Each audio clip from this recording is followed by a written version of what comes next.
Hi, everybody. Welcome to English Digest. I'm Tom. Hi, I'm Stephanie. And today is our culture unit.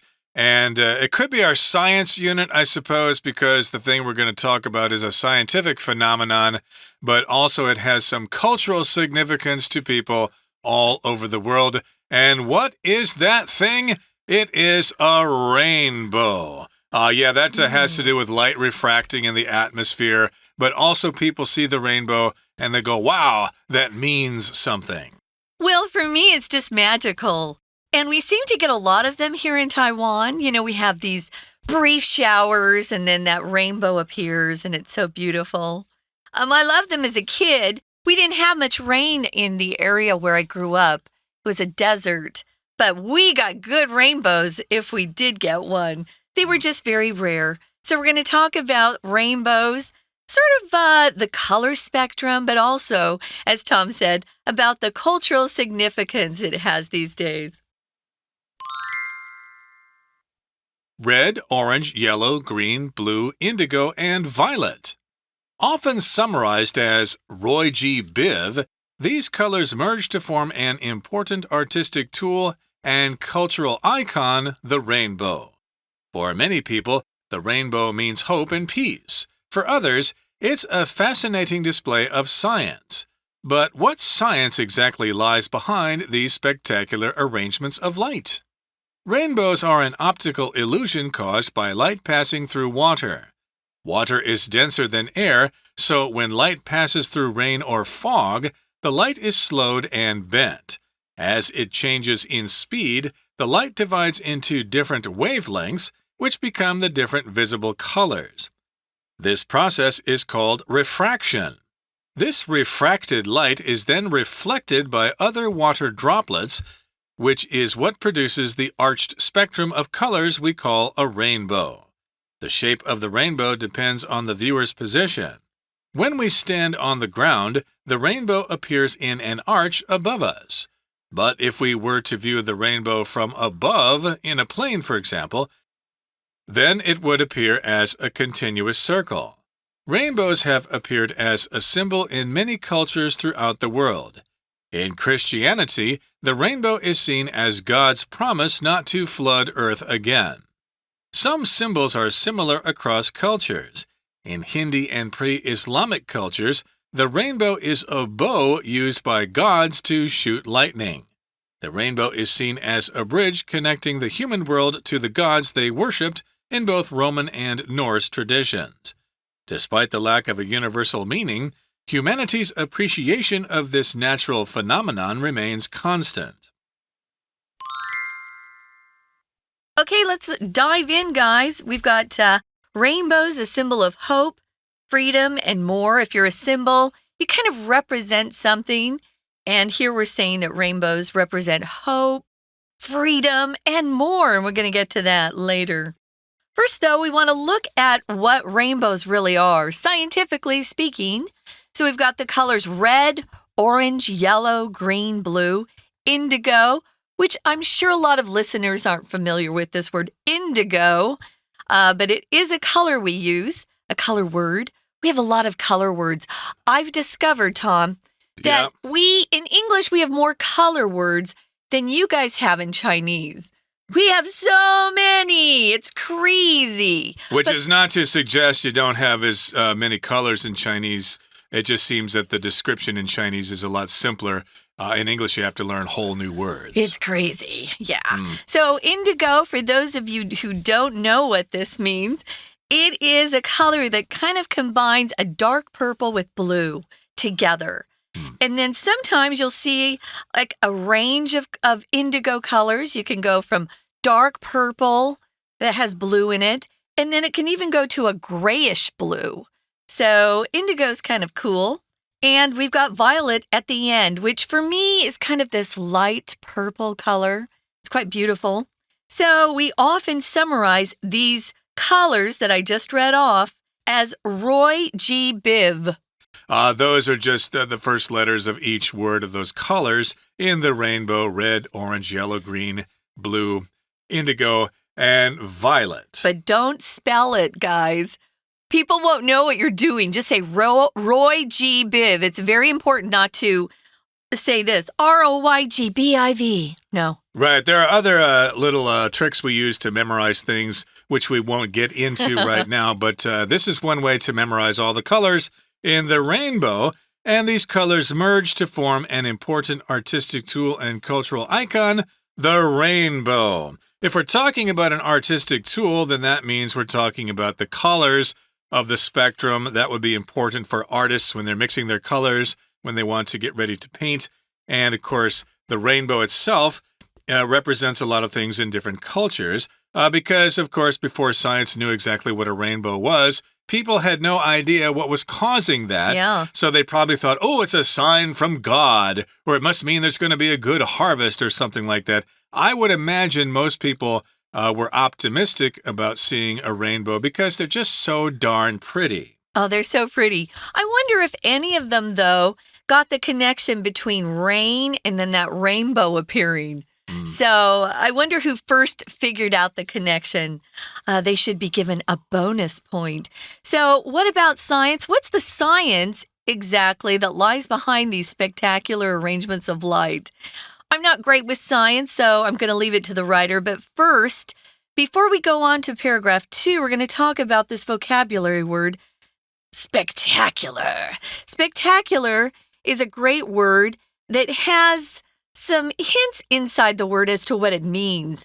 Long ago, before we came up with this word eyeglasses, we used to call glasses that people wear to see spectacles. They were called spectacles or specs. You'll hear that too in these kind of old movies or old TV shows. They can't find my specs. Spectacles. So it's something that you can see. And it's quite impressive, quite amazing, so we call it spectacular. Yep, really amazing, really cool. There are lots of words for things that are fantastic, wonderful, marvelous, etc. And spectacular is a pretty good word to describe a rainbow. And again, it's an arrangement of light. Again, the arrangement is all those colors in that order. Although sometimes, if you're lucky, you'll see a twin rainbow with the main rainbow. It's a lot dimmer, but you'll notice that if you can see the second rainbow a little distance away from the main rainbow, the colors are reversed. It's kind of cool that way. Now, in any case, let's talk about the science here. It says rainbows are an optical illusion caused by light passing through water. Now, oftentimes we talk about something as being an optical illusion when it fools our eyes. A lot of times you can find these things in illustrations, like there's the impossible object where it seems like a triangle. The sides of it are twisting around itself, but it just can't possibly be that way in reality. That's an optical illusion. And of course, sometimes these occur in nature as well. Yeah, you know that thing you've seen on the internet where it's like a little ballerina, and it looks like, to some people, it looks like she's turning to the right, and to other people, it looks like she's turning to the left. That's kind of an optical illusion. Or there's one, it looks like an old lady or a young woman at the same time, depending on how you look at it. Those are some examples of optical illusions. I think there's another one that if you look at it one way, it looks like a duck. If you look at it another way, it looks like a rabbit. Oh. That's kind of an optical I haven't seen illusion that one. Cool. As well. But in any case, that's what rainbows are. We're just seeing it. It's not really there. It's caused by light passing through water. And, of course, there are water droplets in the air after it rains usually, or when there's a lot of fog in the air. There's a lot of moisture in the air, and I think it has to be kind of close to sunset, at least in my experience. Oh, interesting. It seems like the rainbows always occur pretty close to sunset or probably sunrise. In Taiwan, I've seen them at noon. Oh, so really? I guess Okay. it depends. Yeah, I was in the mountains. Yeah, I guess it depends on the time of day. Maybe I just happen to have seen most of my rainbows around evening. But in any case, yes, indeed, they're caused by light passing through water.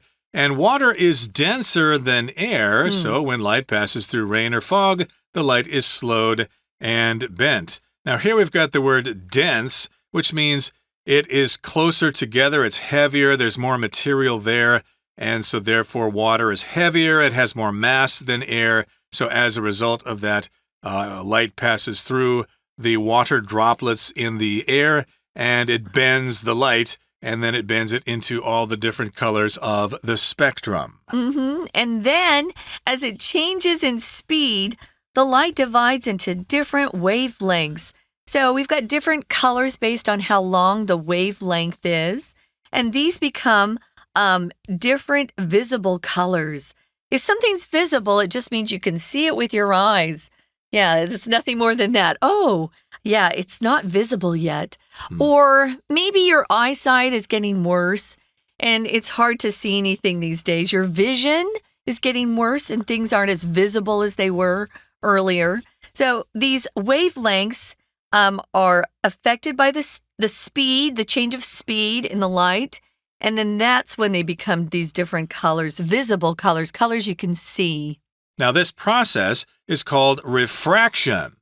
And we have refracted light being then reflected by other water droplets, which is what produces the arched spectrum of colors we call a rainbow. So let's get back to this word refraction. That's the act of basically bending light and making it to go in different directions. It doesn't occur only with light, but it could also occur with radio waves and other things like that. Things just get kind of screwed up. They go in different directions and things like that. So that's what's happening to light here, although it seems to go all in the same direction because we do see all those different colors. And again, refracted is making that word into a verb. Refraction is the noun, and to refract is the verb. And that refracted light then reflects off other water droplets in the air. Droplets are just small drops of water. So indeed, when you have 毛毛雨 or drizzle, you don't really have raindrops in the air. You have rain droplets or water droplets in the air. So what's the difference between drop and droplet? Well, droplet's just very small. It also sounds very cute sometimes when we use this word. Instead of saying, there were sweat drops coming off that guy after he ran a mile, we would say, there were sweat droplets, coming off his face as he ran the mile so quickly. It just sounds better. It sounds cuter, but they're really the same thing. Droplet, I guess if we were going to make any differentiation, it would be that it's just very small. And it doesn't have to be water. It just is a liquid. Indeed, and we'll continue talking about the rainbow in just a couple of seconds, but right now we're going to listen to our Chinese teacher. 听众朋友大家好，我是 Anna。我们今天带大家要来看一个大家都好喜欢的东西，叫做彩虹 rainbow。那我们以前小时候学儿美的时候，要记彩虹的7个颜色啊，就会用一个很简短的缩写叫做 RGB。通常都会用这个缩写来记红橙黄绿蓝靛紫。可是其实啊，这个彩虹它是很重要的艺术工具跟文化的象征呢。我们来看一下，在第一段当中特别注意一下列举的用法。假设全世界的人都注意到有彩虹这个东西，可是有些人觉得彩虹是希望跟和平，那么我们是把全部很多很多的一个大范围当中抓出了一小部分，这个叫做部分列举。在第一段的第3句当中，我们看到前面的对很多人来说 for many people， 这个 many people 就是其中的一类。那么另外一类呢，第4句当中我们看到的是对其他人来说 for others， 那这个其他人就是另外再抓出了一群人觉得这个现象是很迷人的，可是这个列举都没有列举完毕。我们可以列举非常多不同的这个族群或者是所谓的群体 groups， 只有在最后一群的时候才会出现定冠词 the others， 剩下的全部。好，所以我们在第一段特别注意一下列举的用法。再来呢，我们就看到第二段啦。第二段当然会跟着第一段的文意，到底这个背后啊是什么样的一个现象，怎么会出现彩虹的呢？所以第二段的第一句它就直接告诉你这个答案，也为第二段的文意做了一个序曲。他说彩虹是由光线穿过水引起的一种视错觉。怎么说呢？在第一句当中我们要先看懂它，其实它这里有一个简化的限定用法关系子句，先行词是 an optical illusion， 就是所谓的视错觉。后面的 caused 到句尾可以先左右括号，它省略的是 which 或 that 这个冠带跟 be 动词的 is，当关代 which 或 that 省略的时候，变成2个句子没有连接词，所以后面的 be 动词直接就删掉了。那么接下来就看一下这视错觉怎么发生的呢？第二句告诉我们，水的密度其实是比空气大的，所以当光线穿过雨或者是雾，穿过水分的时候，这光线它就会变慢，然后就弯曲，那速率就会有变化啦。速率变化，光就分成不同的波长，在不同的波长之下，就会形成不同的可见光。所以在第二段的第3句，我们先注意第一个字的 as， 在这里 as 是连接词 when， 表示时间的意思，而后面不同的波长带了补充性的非限定用法关系子句，先行词是 different wavelengths， 逗点之后的 which 指的就是前面这个所谓的不同的波长，而逗点之后到句尾左右括号起来，就说明解释这些不同的波长会形成不同的可见光。那么这种过程被称为折射。在第二段第4句，我们可以把最后面这个 refraction 可以特别记起来。这个所谓的折射光啊，它就会被其他的水滴做了反射。好，折射跟反射是不同。第二段第5句出现反射这个动词叫做 reflect， 光被反射之后呢，我们就会看到所谓彩虹拱形的色彩光谱的这种原因，是因为原来啊不同波长的光它被反射之后，我们就看到了所谓的彩虹。可是在第二段的第5句的地方要特别注意，它也有补充说明的关系子句。那这个关系子句比较特别，逗点之后的 which 它代表的是逗点之前这整句话，也就是被折射的光反射成为所谓的彩虹的样子。好，逗点之后的 which 代表是前面整句话，而 which 到句尾中间又有一个比较小的限定用法关系子句。先行词是 the arced spectrum of colors， 后面的关系子句从 we 到句尾的地方，它省略的是关代 that 或者是 which。 We're going to take a quick break. Stay tuned. We'll be right back.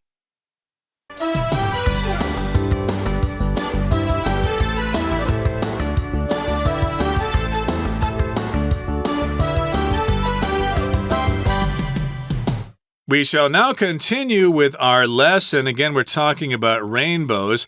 First of all, we're focusing on the science behind rainbows, and then we'll go on later to talk about the cultural significance of rainbows and what they mean to different cultures around the world. So far we've been talking about the scientific concept of rainbows. Light passes through the atmosphere, and if there is a lot of moisture in the air, water droplets, then the light will go through those water droplets and they'll go through refraction. They'll reflect off of other water droplets, and then we will get this arched spectrum of colors that we call a rainbow. Here we've got the word spectrum. That oftentimes refers to a range of things. The color spectrum, again, is all those different colors in order: red, orange, yellow, green, blue, indigo, violet. That's the spectrum. But sometimes we use the word spectrum to talk about a range of things, a spectrum of songs on the new album. Or sometimes they'll use it for medical conditions like autism. My brother has a son who's on the autism spectrum. You know, he scores very, very high, so he's almost off the spectrum entirely, but he's got a little bit of that autism in him. So yeah, we use it just to describe a range of things. Here, of course, it's the band of colors we're referring to. So we've got the spectrum of colors we call a rainbow. The shape of the rainbow depends on the viewer's position. See, I always thought they were just, you know, like a part of an M, that arch. Like the Well, there's no big M in the air, but I think basically they're saying that the shape will change based on your position. Yeah. Of course, it's always an arc. It's always a bow. But, you know, if you've ever noticed, if you try to see where the rainbow's ending, it looks like it's coming down on that house over there. But if you start moving in the direction of the house, the rainbow's position will change. So again, the location of the rainbow will vary depending on your position, depending on where you are. Now, when we stand on the ground, the rainbow appears in an arch above us. So in that case, it's an arch. That's what that shape is, an arch or a bow. That's if we're standing on the ground. But if we were to view the rainbow from above, in an airplane, for example, then it would appear as a continuous circle. Yes, indeed, if you get higher than the ground, it is possible to see a rainbow as a full circle, but we don't call that a rain circle. We would still call that a rainbow. I think the only other example I've seen of this is Niagara Falls in Canada there. There's a tower you can go in and you can look down at the falls. And in certain conditions, you can see actually a circular rainbow because you're higher than the ground. You're above the rainbow. I didn't see that. I went there one time with my family. Actually, I was there a couple of times. I lived in that area for a while going to school. But you were always seeing rainbows all day long at Niagara Falls. There was just so much water in the air. It was easy to get those rainbows to appear. I wanted to mention the word arc and arch are similar. An arc is that smoothly curving line that we use in mathematics a lot, in geometry to describe that particular shape. And you could say, a rainbow arcs in the sky. You could also use the word as we're using here, which is arch. Most of the time, when we hear arch in America, it's in reference to a fast food chain. Yeah, the Golden Arches. That's their nickname in America, the Golden Arches. So that's kind of the shape of the rainbow if you're standing on the ground. But like Tom said, if you're looking at it from above or from a high point of view, you're going to see a different shape, which is kind of cool. I've never been lucky enough to see a continuous circle.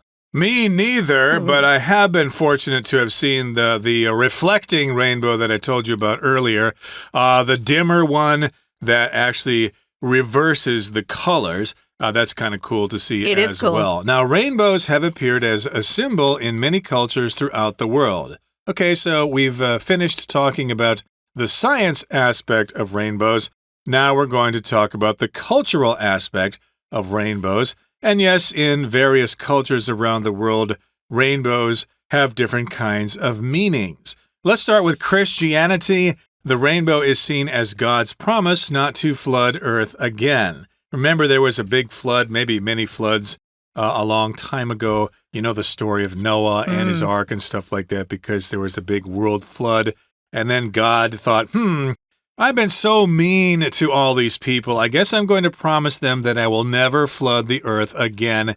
And my symbol to people that I won't do this is the rainbow. So when they see the rainbow, they'll know that they're safe. We've got some other symbols that are similar in different cultures. First, the Hindi and the pre-Islamic cultures, they actually see the rainbow, or they used to view the rainbow as a bow that was being used by gods to shoot lightning, which kind of makes sense because that's around the time a rainbow would appear, right? There was some sort of storm. So they saw it as a bow being used by gods who weren't walking on the earth, of course. And they were trying to shoot lightning, which could be very damaging and destructive to people and their crops. If lightning strikes you, you're pretty much 完蛋了. That can kill you. Yeah, or if it strikes a certain place, it can set something on fire. Indeed, it has happened before. There are videos on YouTube that you can check out. And again, a bow, of course, is used in archery. It's used to shoot arrows usually. But in this particular case, they think the rainbow is a bow shooting arrows of lightning. Now, the rainbow is seen as a bridge connecting the human world to the gods they worshipped in both Roman and Norse traditions. Norse would be Northern Europe and Norway, Sweden, places like that. And Rome, of course, was around the Mediterranean Sea, about 2,000 years ago or so, give or take a couple of hundred years. And yes, indeed, these people were worshipped. The people worshipped gods. That means you pray to them, you respect them, you think they're more powerful than you. And yes, the Romans and the Norse people thought that rainbows served as a bridge between the gods and people. Interesting. So, despite the lack of a universal meaning, humanity's appreciation of this natural phenomenon remains constant. So if you've got something that is being described as being universal. It just means it applies to the whole world. A lot of people believe or think the same thing or have that particular item. It's universal. I think it's universal that kids like sugar. I can say that. Most kids don't turn down sugar or sweet things to eat. Right. So basically, since these different cultures don't interpret rainbows the same way, still people appreciate the rainbows. So humanity or people, their appreciation of this natural phenomenon remains constant. So yes, if you appreciate something or if you have appreciation for something, that means you basically understand the meaning of that thing and you respect it. You, of course, want to have appreciation from your students if you're a teacher, that they appreciate what you're doing for them and teaching them and stuff like that. And, of course, we have lots of different things that happen in nature. Those are phenomena. That's plural. Phenomenon is singular. And natural phenomena include tornadoes, typhoons, glaciers, and rainbows. Yeah, all that like stuff. Or you could call a remarkably talented person a phenomenon. Maybe someone's really great in tennis. They would be a tennis phenomenon. So that's it for day 1. We've got another day, though, to talk about rainbows. But for now, we're going to listen to our Chinese teacher, and then we'll be back. 不过彩虹我们看就是拱形的嘛，但其实彩虹的形状要取决于观看者的位置哦。从地面上看就是拱形，可是如果从彩虹的上面来看彩虹，其实它是一个实线的圆圈呢。我们在第2段最后面的第8句这个地方特别注意，它是一个所谓的假设语气哦。假设语气是什么呢？就是你的陈述跟事实相反。在第8句当中，我们看到的是与未来事实相反的陈述。什么叫做与未来事实相反陈述啊？因为除非我们真的在飞机上，或者是我们站在天空的上面去看，但是我们很少有这种机会可以做到这种事，所以这是与未来事实相反的陈述。那么它的句型是 if 某个人 were to do something， 注意 be 动词一定要用 were 哦，逗点之后会产生一个结果，那这个结果就会如何，就可以如何的助动词也要用过去式。所以句子说，如果我们真的能够从彩虹的上面来看彩虹 ，if we were to view the rainbow from above， 例如飞机上啊，那么它可能就看起来像会是一个实线的圆圈圈。那后面的这个 would 其实不是可能，而是它会如何如何，但是是一个不太可能呈现的事实，所以也用了过去式。所以特别注意这边第2段的第8句哦，它是所谓的假设语气。好，那当然彩虹现在已经成为世界各地很多文化的象征，比如说在基督教，它其实被视为这个上帝不会再次淹没大地的承诺。另外在北印度伊斯兰教的文化当中，他们被认为是闪电的弓，甚至在古罗马跟古北欧的传统当中，彩虹是被视为连接人类世界跟他们所信奉神灵的桥梁。我们在第3段看到第5句这个地方也有个限定用法的关系子句哦，先行词是 the gods 那些神，而关系子句从后面的 they 到句尾的地方，前面省略的是 that 或者是 who 这个冠带。我们明天还要带大家看看彩虹的现代意义。我是安娜，我们明天见。That's it, guys. Thanks for joining us. We hope you'll come back for our next program. We're going to continue talking about the cultural significance of the rainbow.